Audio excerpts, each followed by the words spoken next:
Befouled Barrows. The bones of chiefs, sages, and other esteemed residents of the old Sakoris had lain in these gloomy barrows for centuries.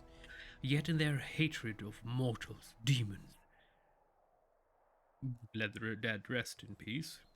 Having desecrated their graves, they defaced the ancient bones and scattered them all over the place, so soaking them in the blood of their own descendants. Welcome. Wait, what's that? Day 7, month Abadius, year 4716. Iridescent streaks appear in the Biblis' violet sky above the deserted lands. The streaks are not like an ordinary Golarian rainbow. They look more like oil dropped in water. The sweltering haze in the sky seems to waver along with the streaks. Time and again, one of the commander's party spots some movement out of the corner of their eye and reaches for their weapon, only to immediately realize they were mistaken. The ground underfoot turns muddy grey, covered in a dense layer of ash expelled by geysers. Curious natural phenomena, not uncommon in these parts. In the distance, burrows can be seen, appearing only as vague piles of rocks in the haze. The wind whips clouds of ash into the faces of the commander and his party. Along with the ash, the wind ushers in ragged grey clouds that shroud the sky. A giant eye of cloud unblinkingly watches the commander and his party from above. One can only imagine how insignificant the creatures struggling across the land must be seen from such a height. In a break in the clouds, the white of the skies as eye pulses, ready to burst like a boil. The dark cloud of the pupil grows blacker still. The commander decides to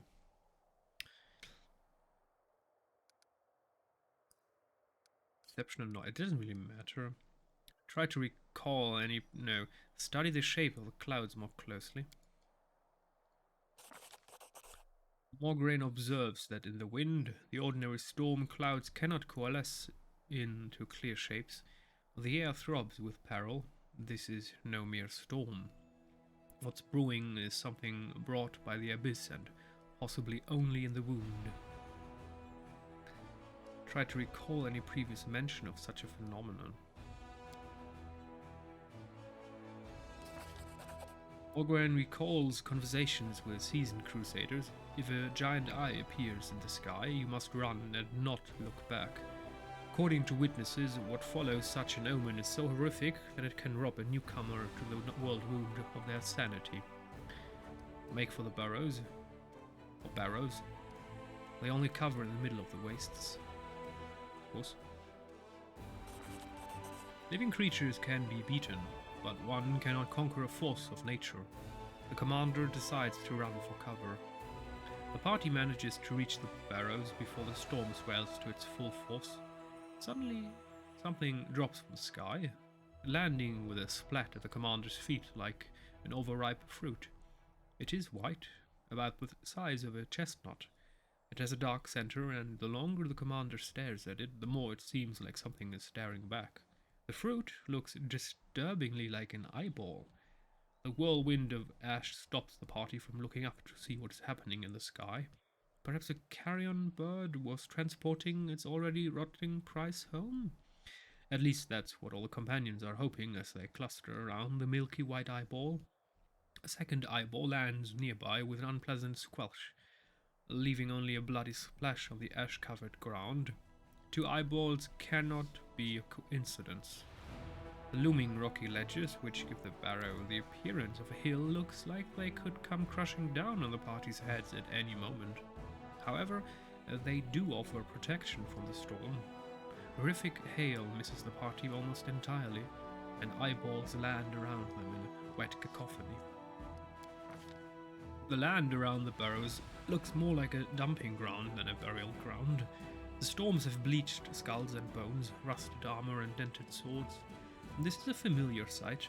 More surprising are the arms and legs of the golems scattered around the waste, the once snarling faces of animals that now lack all resemblance to their living brethren. Things that look like horse carcasses, but with broken mechanical legs. Everything's brown with rust and long forgotten. A battle was fought here once. We read about that in ancient times, before the world ended. Through the veil of ash, the party struggles to find the entrance to the barrow. Remembering everything that is known about the architecture of Sarkorian burial mounds. Okay. Everything. Not bad. Morgraine notices that the positioning of the barrows follows the pattern typical for these places. They stand equidistant from each other in a circle. To leave space for rituals to be performed, Morgraine reasons that the entrance should face inward, toward the center of the circle, and his reasoning proves sound. An ash-darkened piece of some kind of casing that covers the entrance crumbles under the slightest pressure. The mouth of the barrow is cool and smells of damp and dust. More of the ash lies underfoot, pressed in a glossy, slippery crust. It is clear that the barrow has been constructed above a cave system. The deliberately carved-out corridors stretching off into the barrow's depth leave room for natural passageways. The wind, wailing through the stalactites in the dark, carries a strange sound similar to a desperate human cry. Help me! Help me! The party strains to hear and decides to find out who the voice belongs to. The longer Morgraine listens, the more the voice changes. One moment it sounds like the desperate cry of a child. The next, the piercing, ragged scream of a woman. The next, a birdsong. It cannot be ruled out that he is hearing only what he wants to hear. No. Wait out in the rain in the entrance and then leave. Commander purposes staying at the entrance and waiting out the storm. A suggestion appears highly sensible, but doubts remain. Even after the storm passes and the party emerges from their cover, thoughts of returning to the mysterious cave will arise more than once or twice. Okay. Can we please now enter the Befouled Barrows?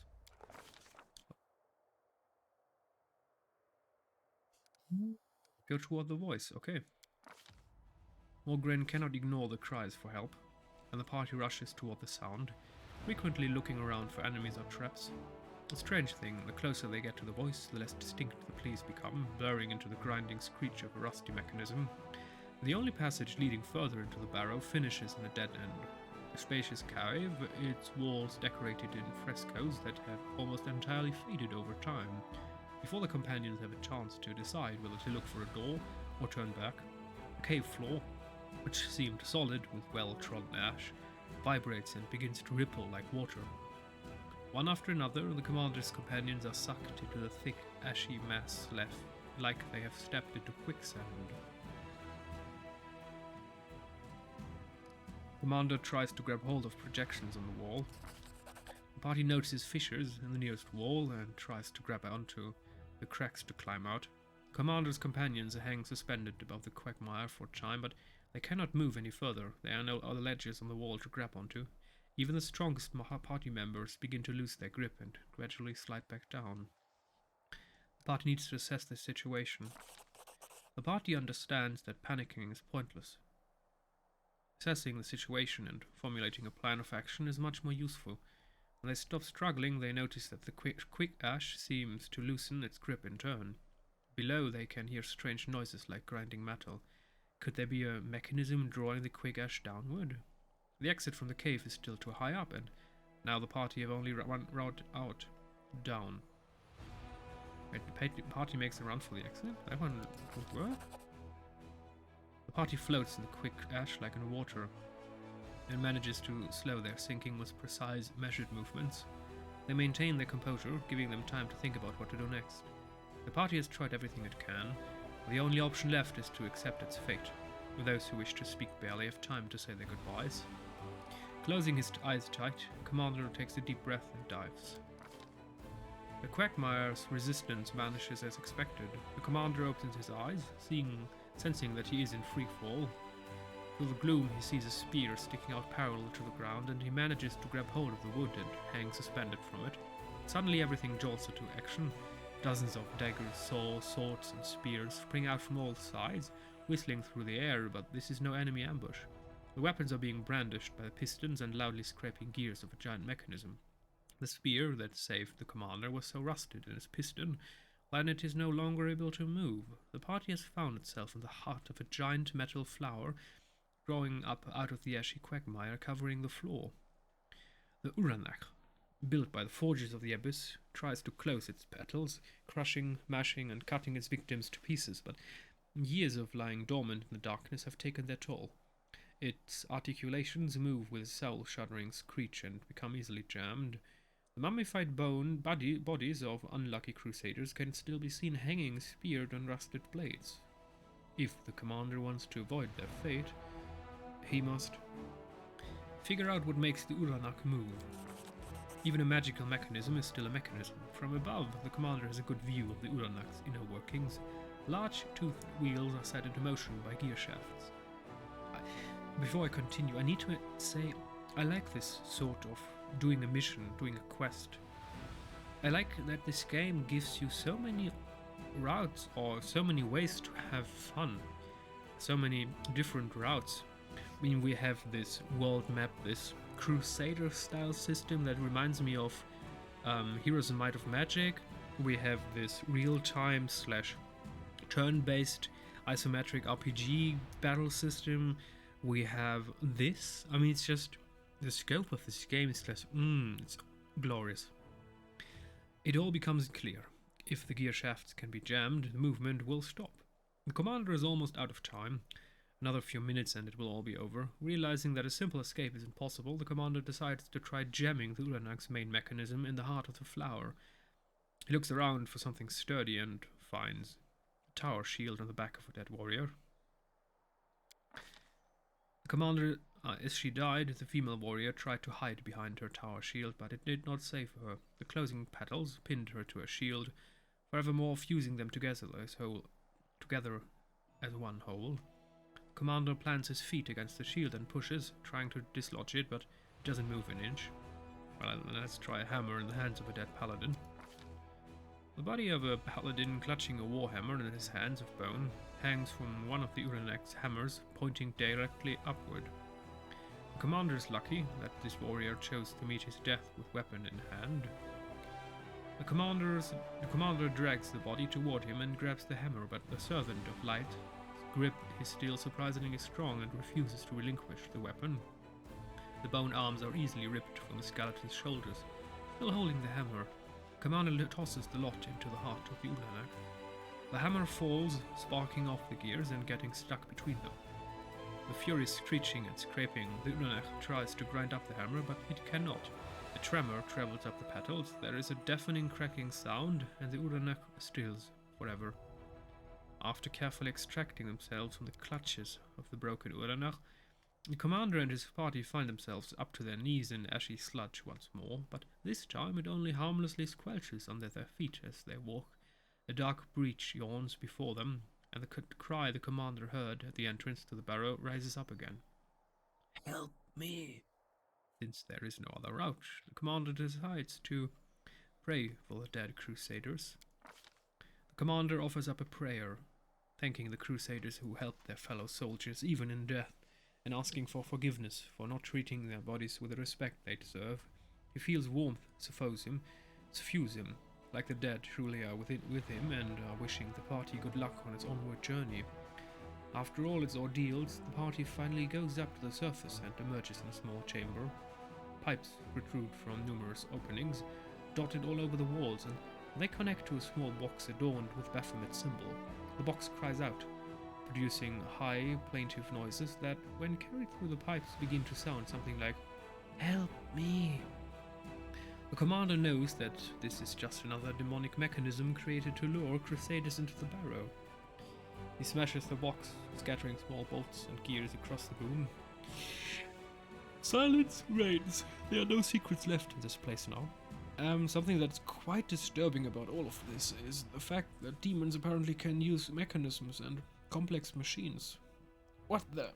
I mean, we haven't found any of those demons yet. Uh-oh. Hopefully we never will. Close. Okay. Wait, why is this? Eh? I mean, the game still says, here's something of interest. Location not available. Oh, I guess we have to get there later? Again? Maybe? I don't know. It's odd. Knapsack of a tree. Knapsack bulging with supply. Okay. From The chopper pine tree, present purpose remain mysterious. The agents, yes. Perfect. So we can't do anything there. Is there any place that we haven't dived into yet? Can't get there. Plural's Fall, maybe Plural's Fall, but... Oh right, Temple of the Good Hunt. Right, Zanetra might be hiding in a shrine not far from Brezen. Okay, yes. So let's get to the Gloomy Gorge Bastion. And let's get to this girl called Zanetra. Even though... Give me a second, I'm not sure, should we do that? Will that advance the main quest? I mean, I need to admit that I'm a bit... I don't know what to think of this quest system. Usually you have a very distinctive differentiation, main quest, side quest. This game, what is the main quest here? I mean, which quest should I not go after if I do not want this current phase of the game to progress? And why is all of this timed? And what is the timer? All of this is time sensitive. Masks. Interested in Nameless Ruins, yes, but do we have 4 masks? Where can I find these masks? Do we have them in this overview? No. Maybe here? Yes, here. Okay, so 1, 2, 3. Okay, so we lack 1 mask, if I'm correct. Yeah, I guess I'm correct. Okay. We need 1 more mask. Okay. Temple of the Good Hunt. Zanetra. Where do I find this quest now? Secret of Creation?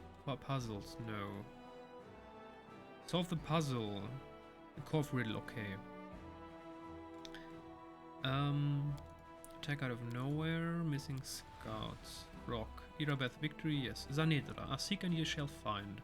The game of hide and seek is as old as time itself. All the peoples of Golarion have their own versions, but basic rules are the same. 1 person hides and 1 person seeks. The former gets the chance to feel cunning and superior over their unsuspecting opponent. The latter is turned into a hunter, tracking down a weaker prey. People grow up, but their games never change. Zanetra has cast herself in the role of prey and is betting her life on her decision. The commander is now on the hunt. Cowardice is not a failing, but the result of a natural survival instinct. Zanetra, the Baphomet cultist, thought it best to flee the Battle of the Ivory Sanctum, but where has she gone to ground? It's possible that someone who knows the habits of Baphomet's cultists may be able to offer some ideas. Yeah, let's just go there. Even though we can use our armies again. Let's get these last 2 positions. Demonic army, perfect.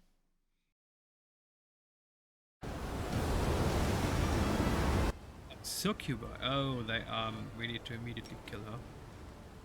That's extremely important. 750 archers. What the heck? That's not good.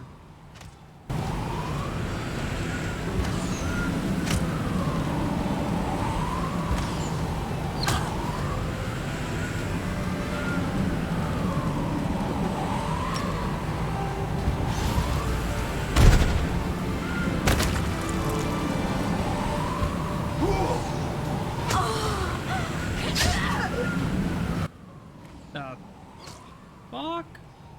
You just see that?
was quite difficult. The unit that was moving toward Dresden but fell under Succubi's charms has been defeated. Any survivors will be handed over to the priests to cleanse their souls. The dead shall be laid to rest. Only the Succubi who committed this villainous act were chopped into pieces and dishonorably burned. Okay. So let's get up here. Last demonic army. How do I... Why? This is buggy as... Okay. Perfect. So this will take a while, but that's not a problem. Temple of the God. Okay.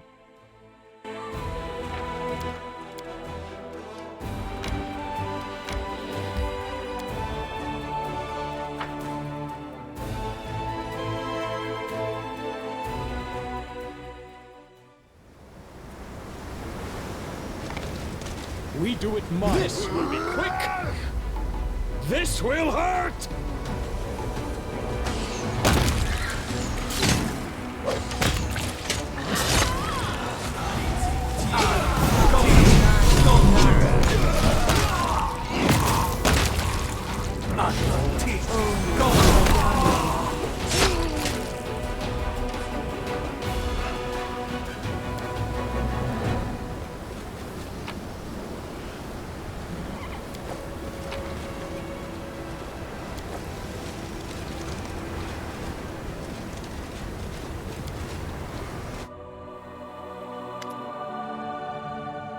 Zanitra looks at you in alarm and irritation, but she quickly regains her composure.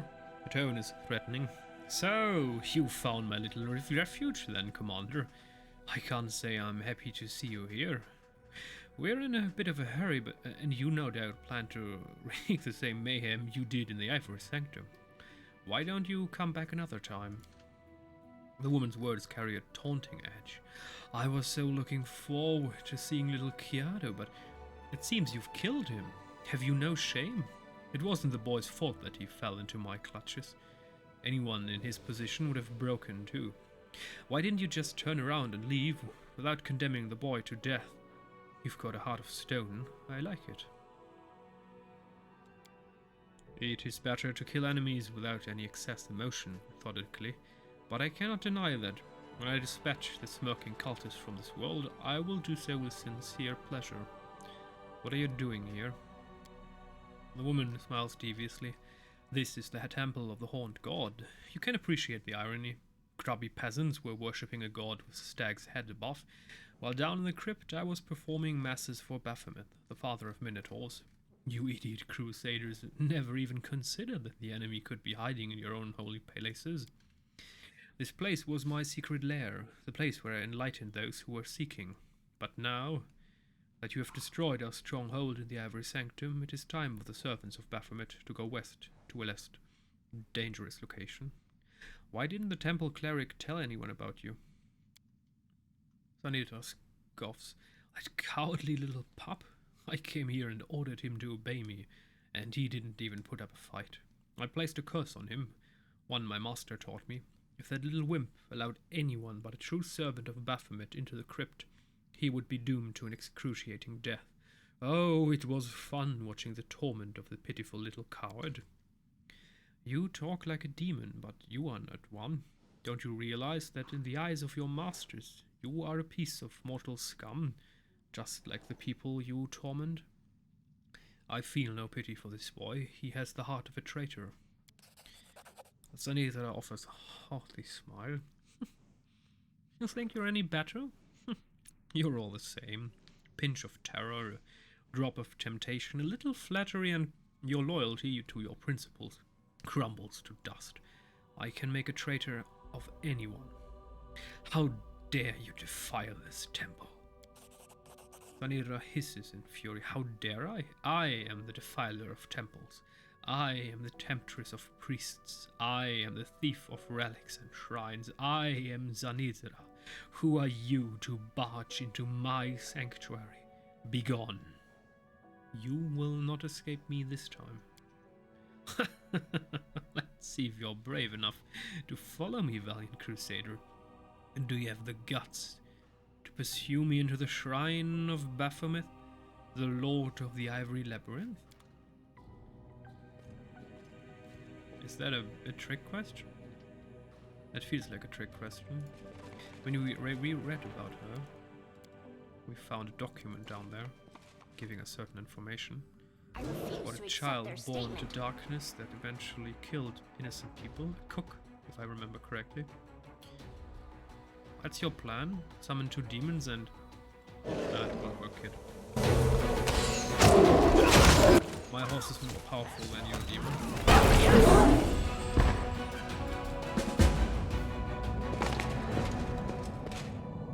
The game is over. The winner is celebrating. Ah, we just need to click on it. The game is over. The winner is celebrating while the loser reaps the fruits of their recklessness. The player got what they deserved, and Kiado, the little cleric, by chance drawn into a game of powerful forces, got what others had preordained for him.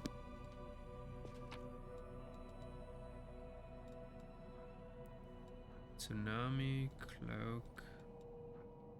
Unfinished letters. The letter was written in haste and left unfinished. Glory to Lord Baphomet. Lady Hepsamira, you should know that the Ivory Sanctum has been raided. The Crusader forces are no doubt continuing their offensive. In light of their victory, it has become dangerous to maintain an underground sect in this region. I trust that Lord Baphomet would value a living Zanitra more highly than a dead one. Therefore, I hope that he will not punish us for our forced retreat. The commander of the Crusaders is too dangerous for us to sit here under his nose. I have summoned all loyal members of the sect. Oh, then we have killed all loyal members of the sect. Very well. When all is ready, we will set out west via secret routes. Secret? No, secret. I'm relying on you two. Well, she didn't have the chance to finish her letter. Okay, there's nothing here. Okay, very well done to us. We did a good job protecting humanity so far. And now we're going to return to Dresden. And then, let's see what happens.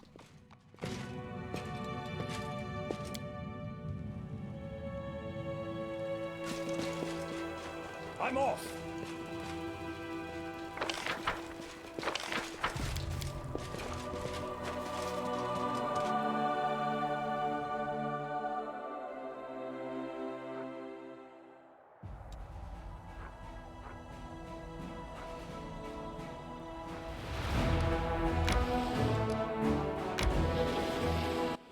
Before I do anything else, we do have this Crusader overview, right? Augmented. Good. And the commander we trust. Swindlers have started a rumor that the commander is a saint, and gullible soldiers are now buying their charms that allegedly contain his hair, cut nails and other holy relics.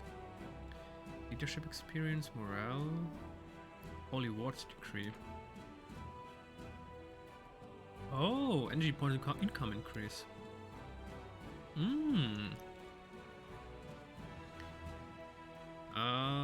No. Punish the con artists. False hope begets only regret. The commander has prohibited the sale of the charms and dispelled the rumors, earning the soldiers' respect. They value their commander for his honesty, not for his divine origins. Underground Avengers. A group of Mongols that has arrived in Dresden is itching for a fight. Alrighty. Lan worries that the belligerent recruits might ignore their orders in battle, lose their heads, and then lose their lives. This option is unavailable because the Mongols did not taste demonic madness in the shield maze, or because you did not choose the path of the demon. Interesting. Sharpshooters. Pacify them with a prayer. All Mongol fighters gain the tough feat. I don't quite understand. 30 Mongol sharpshooters? 30 Mongol sharpshooters, but a bonus.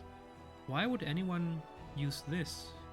If this is... We get the same units, but also a permanent bonus. It's just... Why would we not pacify them with a prayer, of course? The commander offered a prayer that mollified the Mongols.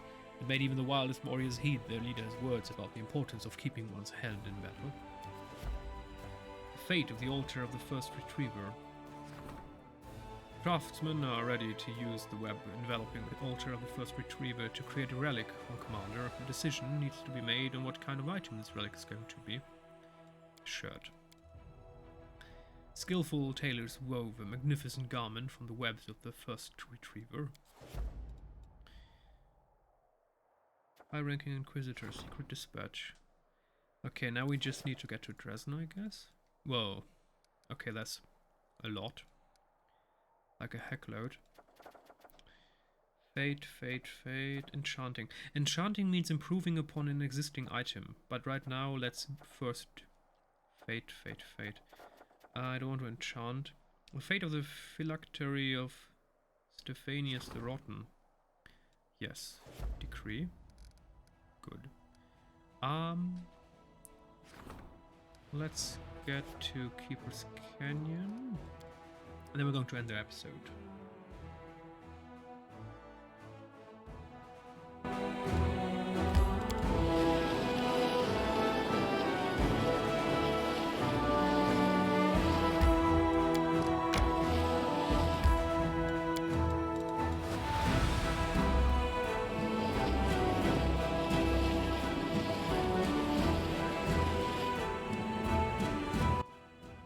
Next episode we're going to